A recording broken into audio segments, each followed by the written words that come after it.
Hello and welcome to Questions for Judges, a production of Abota, Fort Lauderdale.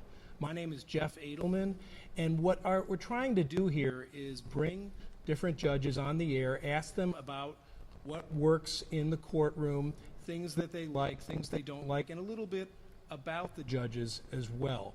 And today, for our first episode, I'm thrilled to have Judge Alan Forst from the 4th District Court of Appeals. Thank you so much for entertaining us today, Judge Forst. I appreciate that. Well, I was just walking down the hall and some guy says, "Chocolate in here." Well, you know, we do whatever we can to entice the judges on this show. Well, you have a very interesting background, and I think that it would be helpful for our members to know just a little bit about you before you actually got on the bench in 2013. Okay. The abbreviated version, since the full version would take all 15 minutes. I was graduated Georgetown a long time ago, and I came out and got involved in a political campaign, and which is really when I determined which party I felt comfortable with at the time, and I ended up my candidate won, ended up getting appointed to a few positions, and ended up at the Department of Justice, and they said, you know, you really should go to law school, particularly if you want to stay at the Department of Justice. So I went to school at United Catholic University, and went to a few different agencies while I was there, and came out, went to a think tank for about a year, and ended up a couple of years out of law school as special assistant to Clarence Thomas. And he was a fantastic mentor, a great boss, and it turned out, you know, in time, a good person to have worked for. Absolutely. And after he became a judge, I ended up going and becoming involved with the Bush administration, the George H.W. Bush administration, at the Department of Labor. After that ended, I segged into the Clinton administration at an agency called the Merit Systems Protection Board. Worked, and then it's like, well, it's time to learn how to be a litigator. So became a litigator for the Census Department, and which has been in the news lately. And yeah. And then it's like, it's time to come to Florida. My parents live in Florida. My brother lives in Florida. So in the late 90s, I came down to a little place that I had never heard of, Stuart, Florida, and fell in love, and worked at a law firm for a while, and then I got the itch to go back into public service, and was able to get appointed by Governor Bush to be the chairman of at the time, the Unemployment Appeals Commission, now the Reemployment Assistance Appeals Commission. Did that, and my best friend, Stephanie Ray, who's on the First DCA, but when she got on, she said, "This is great," and I said, "Would I like it?" She said, "You'd love it," and I said, "Could I handle it?" She thought about that for a while, and then decided that I'd be okay at it, at least. And I applied, and everybody that's watching this, I assume, is familiar with the process. And I felt sort of like the outsider. My career pretty much had just been in Martin, and mostly in Tallahassee, in Florida, and Washington, of course. But it all worked out, for me at least, and I was appointed by Governor Scott in March 2013 and started the next month. Wow, so your experience goes far beyond just being a lawyer. You've been involved in lots of different aspects of lawmaking and litigation, and really you've run the gamut. My federal positions were we're the counsel to the quasi the chair of this, the chair of that, the director of this. So there was some policy involved, and there was a lot of decision making. So it was good practice. It was all appellate. So it was a good preparation for my present job. Well, let me ask you this. You came up to me at the officer dinner in January, and you said, "Jeff, whatever I can do to help the members of Abota, just ask." So, again, I really appreciate you being generous with your time. But why is it that you feel so strongly to give back to Abota and other legal organizations? It's twofold. One is I still feel like I'm acquainting myself with the community for which the Forst DCA is involved, which certainly includes Broward and Palm Beach and the 19th Circuit, which is where I was more familiar. The other part is I've always been involved with bar activities as a way. I think it's a great networking. It's a great public service activity. I was the president of the Martin County Bar about 5 years after I moved here, and then I was chair of the Labor and Employment Law section, and been involved with and continue to be involved. It's just a great way to meet people, and I used to feel like with Labor and Employment Law there would be some just really great attorneys, and I felt, if you get to know them, then you're in a litigation, they're less likely to do everything, pull out all the dirty swords, and vice versa. And it's a good, I think it's, and that's Abota right there. It's all about professionalism and people breaking bread from both sides of the aisle, and as well, I guess all three sides, including the judges. So I feel it's very important. Yeah, professionalism and relationships. I remember at that dinner, John Richards was being honored. I had just litigated a case against him, but we're both Abota members, and it was really an honor to see him get Trial Lawyer of the Year at that dinner. So, again, it really is important. Well, what kind of advice would you give someone who's obviously handing an appeal, they're writing a brief that you're going to be reading? What type of things could you tell them would be helpful to you who's reading that brief?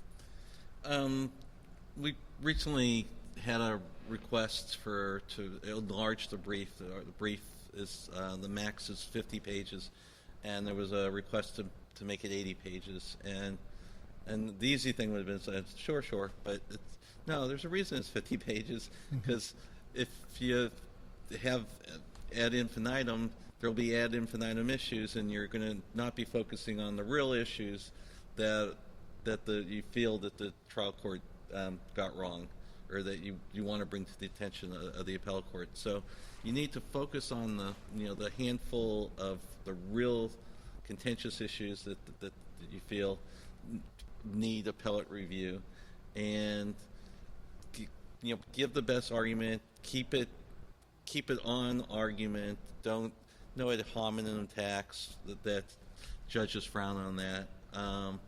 And again, very very focused on the pertinent issues, and assume that we're reading every word, because we are, of the briefs. So not expanding it to 80 pages, I mean, brevity is what you're looking for. Let's get to the point. Well, 80 pages could end up in 15 issues, and there can't be, well, yes, some things there are, but there's 15 issues. A lot of them are going to be very tangential, and it can be done very, very well in 50 pages. The best appellate attorneys in the country manage to stay within 50 pages. Now, most of the time when somebody's doing an appeal, they're not going to get oral arguments. How do you decide whether or not to grant oral arguments? Well, the first disqualifier is you have to ask for it. 99% of the cases that we hear oral argument are requested. In fact, I could think of only one case in 6 years where we requested oral argument that they had not requested. Mm-hmm. The second, in terms of requesting it, just saying I want oral argument because I feel it would help, a sentence like that, that's not the best way to ask for it. Why is oral argument requested? What's special? What's so special about this case? If it's just purely on the facts, and that's something that should be able to be brought forward in the brief. But if there's an issue that seemingly is of great public interest, that's something that we'll look at. If there's some conflicting opinions from either our court or from the other courts, that's something we'll look at. Or if it's just an issue that's still being sorted out, but flesh it out a little bit. in the request for oral argument to help us to determine it, because if we can't, well, we and also the other thing is it a case that seems like a lot of money has been spent, and this would not necessarily be a good expenditure of the client's money, although that's really a call for the attorney and the client to make. Well, once oral argument is granted, what type of advice would you give to anybody who's presenting to the panel? Listen, well, these are kind of obvious things. Yeah. Listen closely to the questions. Be prepared to respond, to know your record very well. We've gone for the record to some extent, but there's maybe some things that are not clear from the record. So be prepared to discuss the record. Know the various case law, particularly if there's conflicting case law. Know the cases that you cite. If you're going to cite a case, know them. If the others, something that always amazes me is when the initial brief says we're relying on Jones versus Smith, and 5 different cites to it, and then the answer brief doesn't even address that. That's the first thing I'll look for in the answer brief. Well, what do they say about Jones v. Smith? And if it's not in there, that's the first thing I'll be asking in oral argument to the appellee. Sure. And I just did moot courts here at the Florida Bar, and the thing that we tell the kids that are arguing is, if you're the appellee, we should be seeing you furiously scribbling during the appellant's oral argument. So you're responding to them, and in rebuttal, don't make a closing argument. That's wrong court. You should be also furiously scribbling and rebutting. That's what rebuttal is called. Exactly. Well, it's interesting. You mentioned that you worked with Clarence Thomas, who is famous for not asking questions on the bench, and he picks his moments.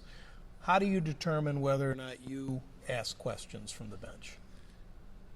I'll go over the night before. Well, I'll meet with my clerks the day before oral argument, or sometimes a couple days before, and we'll discuss the cases that are assigned to me that I'm the lead judge on, because that's the case that they've been immersed in, and then either the morning of or the night before, I'll sit down and go through. I write notes on everything.